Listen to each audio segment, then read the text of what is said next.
American രാജ്യമായ ഗ്വാട്ടിമാലയിൽ Christmas ആഘോഷങ്ങൾ തുടങ്ങി. പരമ്പരാഗത ആചാരമായ ബേണിംഗ് ഓഫ് ദി ഡെവിളിന് തുടക്കമിട്ടാണ് ആഘോഷങ്ങൾ തുടങ്ങിയത്. മനസ്സും വീടുമെല്ലാം ശുദ്ധീകരിച്ച് ക്രിസ്മസിനെ വരവേൽക്കുകയാണ് അവർ.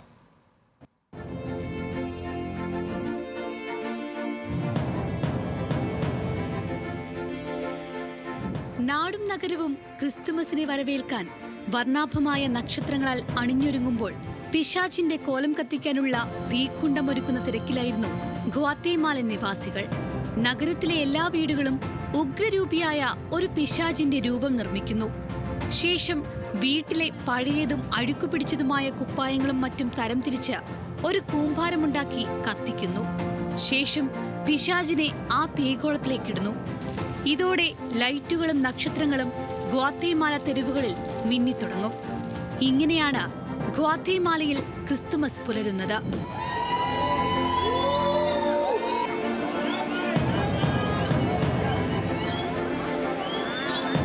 ബേണിംഗ് ഓഫ് ദി ഡെവിൾ എന്നാണ് ഈ പരമ്പരാഗത ക്രൈസ്തവ ആചാരം അറിയപ്പെടുന്നത്.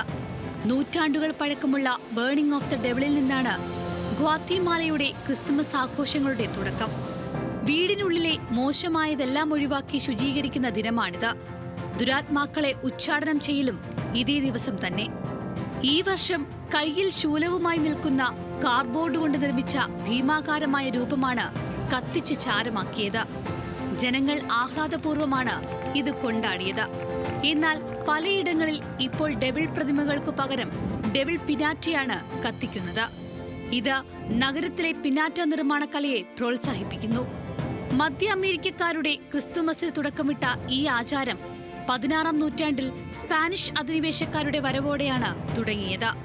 പടക്കം പൊട്ടിച്ചും പാട്ടുകൾ പാടിയും പ്രത്യേക ഭക്ഷണ വിഭവങ്ങൾ തയ്യാറാക്കിയും ഇന്നും ആ ആഘോഷം തുടരുന്നു. International desk, news Malayalam.